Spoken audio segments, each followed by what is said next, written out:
Welcome to this episode of Kennedy Saves the World. Jim, I liked the way we looked so much last week that I demanded that we do a redux. It was the right thing to do, and you were in luck because this has become my official Monday outfit. You want to know why? Because I'm always traveling back from like a stand-up gig on Sunday. Like I was just in Fargo. The previous week I was in Huntsville, Alabama. And I travel on a Sunday morning. I travel for comfort. You dig? Oh, so, absolutely. Yeah. I get up because I'm flying like 5 a.m. flights. I'm in a bathrobe. Yeah. Rollers. But so I'm not. I bring my Foreman grill. I've seen it. On the plane, I plug it in. I make myself a little cheese toasty. I've seen it. Yeah. No, I do. I look like, remember there was a mobster like Vinny the Chin Gigante who was trying to plead insanity so they'd make him wander around the Upper East Side in his pajamas? That's my Sunday morning travel. Absolutely. You know, Tiger has like, he wears the red and the hat and the pants. Sure. I do the other way, which means when No pants. Yes.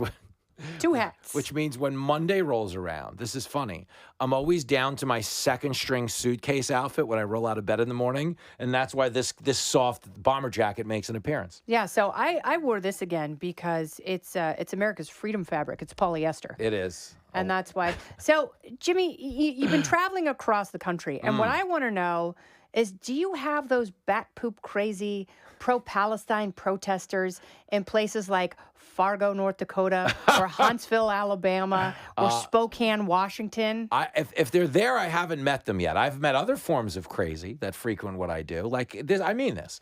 When people come up to me, and you're really missing the whole point of Jimmy Failla, but like once per show, someone will be like, Jimmy, you're a voice, you're a powerful voice. I'm like, yo, I'm slurring my speech. Like, I didn't show up for any of that. But the reason I draw this... I had Michter's and an IV. Yeah, like I'm not changing anything, okay? I've changed my outfit, and for that we're thankful. Okay, but I bring it up because these Palestinian protesters you referred to, okay, as we saw them last week with the Golden Gate Bridge in Lower Manhattan and everything. Bridges, they're shutting down courthouses, they're screaming at funerals. As we know, they don't... Why didn't they protest OJ's funeral? That's pretty, well, probably identity politics. They saw him as the victim. That's right. As the person of color, he was oppressed in this country. Yeah. He was probably, in their worldview, justified in lashing out. And probably scared that he would reanimate from the grave. There's that. But again, they give him the Colombian necktie. They don't own the power of persuasion. Like, I don't want the power of persuasion, nor should anyone of my intellectual means possess it. But the point is they don't have it because when you start to take people hostage, which is what they're doing when they shut down a bridge like that. Okay, we've discussed this, endlessly. You're alienating people from the cause, number one. Number two, you're not basing your action in an attempt to move the needle. Because no one's going to watch this and go, maybe we should reconsider this. It's just, these people weren't beat by their parents. They're not changing anyone's minds. No, that's the point. And they've all, a lot of the protesters are honkies. Yep. And they're looking for privileged whites. An uber progressive cause. Yeah. And, it's like for a while it was climate change, but that doesn't make people mad enough. This is the thing. They've lived such basic lives. They have to infuse drama into their own lives because they're pretty boring. Well, that's what it is. These are people who otherwise have it well. So they need some type of a manufactured adversity to gravitate towards, which is why when you go to these protests, like we've seen them here on 6th Avenue, it's the same people regardless of the cause. Oh, yes. Because it's become for wealthy elite, I don't like to use the word privilege, but there are a lot of privileged, wealthy, elite white kids who grew up in houses of spectacular prosperity, have never known a life of any consequence. So real work. None at all. So this becomes like their own Grateful Dead, like they're following protest around the country. Yes, exactly right. They're like, are you guys going to the climate change next week? They're like, Cloud, we saw them live in, 2017. No, we're doing the defund the police in Portland. And that's what they're doing. Yeah. It's like they might as well have Volkswagen buses, except they're gas-guzzling vehicles in their eyes. Oh, yes. And they're very cruel, and they're killing the earth, choking the earth, which is why, I don't know if you've seen the videos of the elephants charging safari vehicles and flipping them over. And so, I'm watching this with great interest because Kat and I went on our life-changing safari last October. And they did it right. We had a tracker with a gun. They don't screw with the animals. If the animals seem agitated, they give them distance or we just drive away. Yeah. But this one elephant, the elephant's charging them for like 3 miles. And like, oh, let's slow down and let's take a selfie. Say hi. Yeah. And the elephant's like, I'm warning you. Like, I'm shaking my head. I'm running toward you. And they're like, let's turn the vehicle off. Let's just sit here for a second and see what he does and give ourselves zero chance to escape. Don't go anywhere. More Kennedy Saves the World right after this. Now, there is a phrase we like to use called addition by subtraction. Okay, if the elephant's in a bad mood and you're sticking around for a selfie, I'm not wishing you harm, but I'm also not mourning your loss.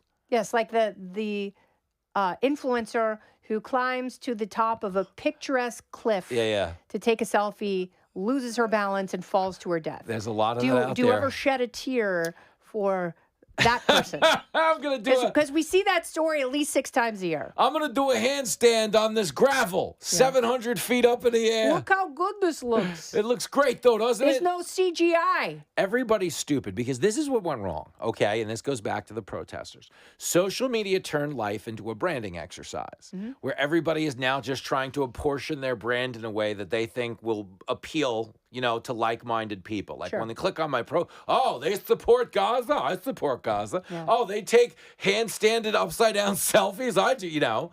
And it's allowing, like, it's crazy because it's allowing people, it's like siphoning the, you know, like-minded people towards each other, but in the worst ways because you don't have that check and balance. You needed to have friends who didn't agree with you. Yes. Because they would call you names from time to time and make you self-conscious. Yes. It's amazing how people have no self-awareness anymore. And I think it's because they're all being siphoned towards things that validate their worldview. Yeah. And it's dangerous. I mean, and you touch on this in your comedy set. We need a little bullying. I mean, bullying was so helpful. Yeah. Because these kids on the bridges didn't get bullied. No. No, and it would have helped them if they did. No, they were all told that they were special and perfect. Yeah. And, you know, just the way they are. They don't have to change a thing. They don't have to try. Your feelings are your facts. Yes. No. You're 712 pounds. Tell me your truth. Yeah, you're 712 pounds, but you feel skinny. You're skinny. You're skinny. Not if a bully's around, you're not. You are the ideal. Sure. You've got type 2 diabetes and you're 12 years old. Yeah. Well, way to go. But that's the sad reality of this right now is we're encouraging people to indulge their worst instincts. And that's how you wind up stuck on the Golden Gate Bridge. Now, I know you wrote the cancel culture dictionary, but should these people be canceled? Oh, the ones that are doing it now? Yes. No, they're just, listen, here's the thing. They're socially canceled because the penalty they're going to have to pay is to live their life surrounded by a-holes like them. It's like the old adage, you don't have to pay people back because they pay back themselves. Truly loathsome people do wind up handing themselves the bill for their actions in some way or another. Yeah, and they are stuck with the most annoying people on earth. No, That's why communes don't work out. Yeah. Because they wake up one day and they realize they're in a house full of jerks. Yes, and they're all the same. And they all pretend to be great and nice and peaceful, but they're all a bunch of passive-aggressive a-holes. In the end, it's all a porn site. People wind up searching the categories that don't reflect their surroundings. I learned that from Jenny.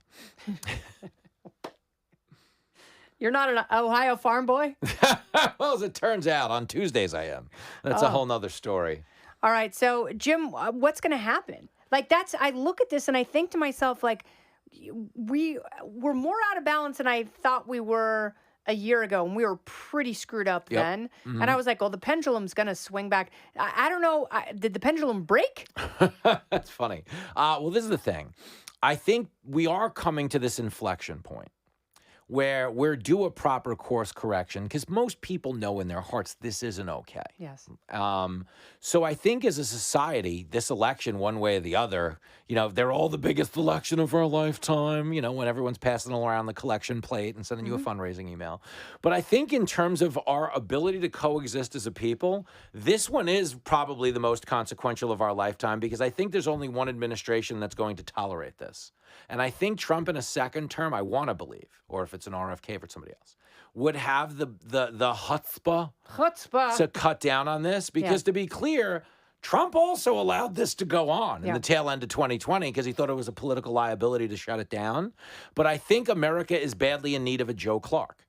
So whether Trump's going to pick up the megaphone and walk around the high school Is that and read Joe the people, plumber? No, Joe in the movie Lean on Me, Oh, the Morgan Freeman, yeah. where he's just going to be like, you pull up your pants, boy, that whole thing. Take a bath, hippie.